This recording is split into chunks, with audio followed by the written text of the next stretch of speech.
Hi, I'm Blair Gilbert, aka Mr. Hardware, here for MrHardware.com and Gilbert's Pro Hardware in St. Clair Shores, Michigan. We're going to do a quick talk on hollow wall anchors and what to do around the house and what do these different anchors mean.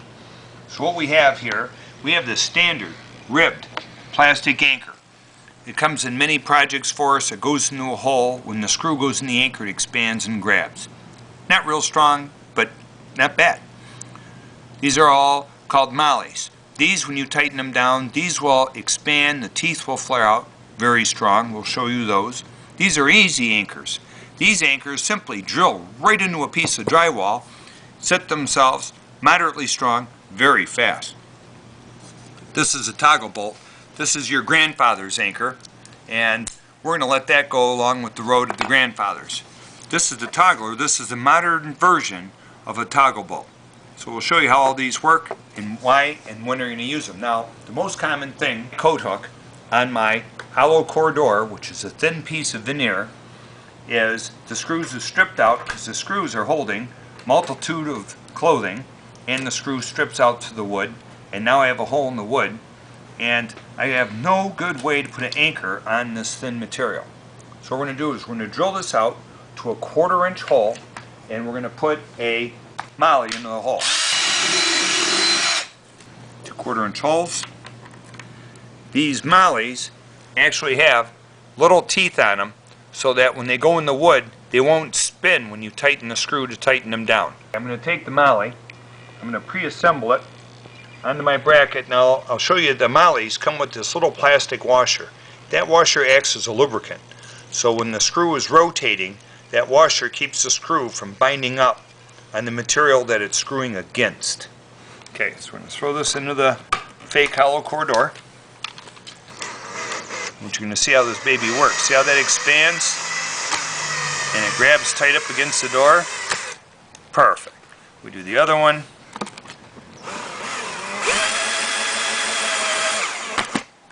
Bingo.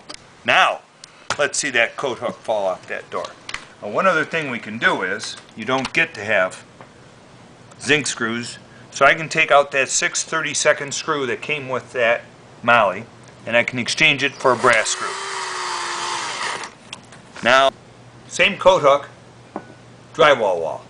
We're going to start with the ribbed anchor, just to give you a clue of how well it works. 3/16 hole, we went with the smallest ribbed anchor we could get. We force it into the wall, just like so.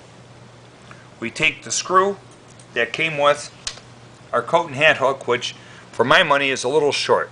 If I was going for extra strength, I'd be using a little bit longer screw. For this demo, this screw will do just fine. So you'll see what happens. We run this in here, and bam. That coat hook with only one screw is on there like crazy. No problem. It'll hold probably 30 pounds with 2 of them.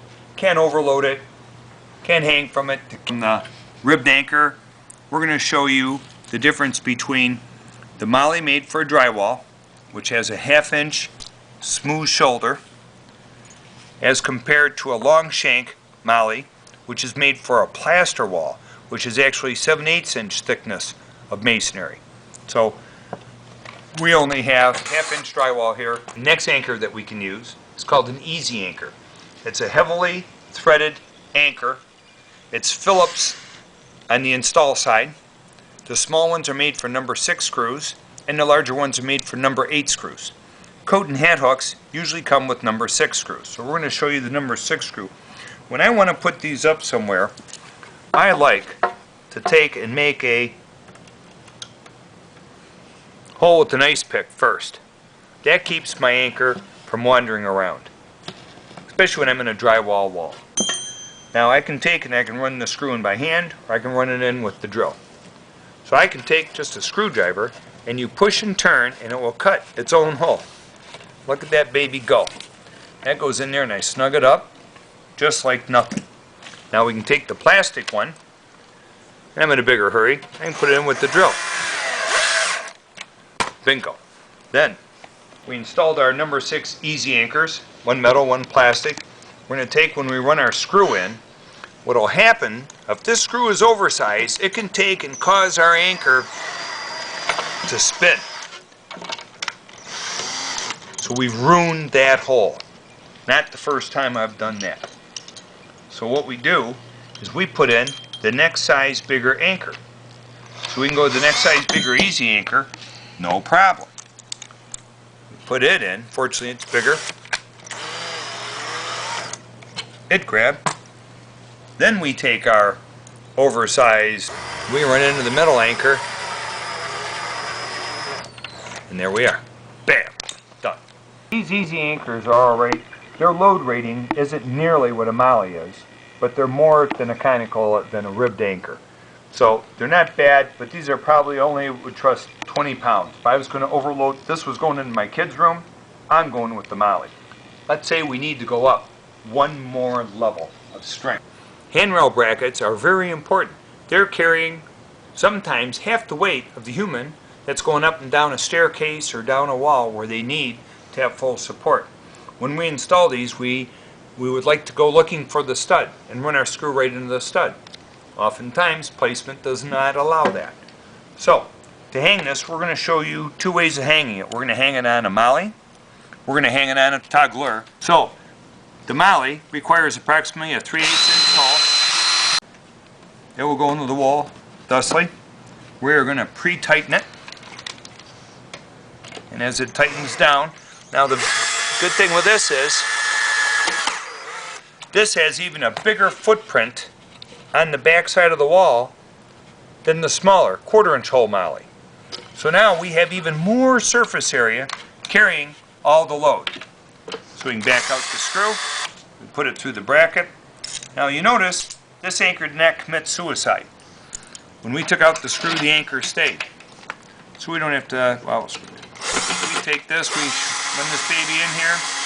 Now this anchor is more likened to a load up to 75 pounds. Depends on the wall surface and other things, but this is a very strong anchor. The molly is a nice thing.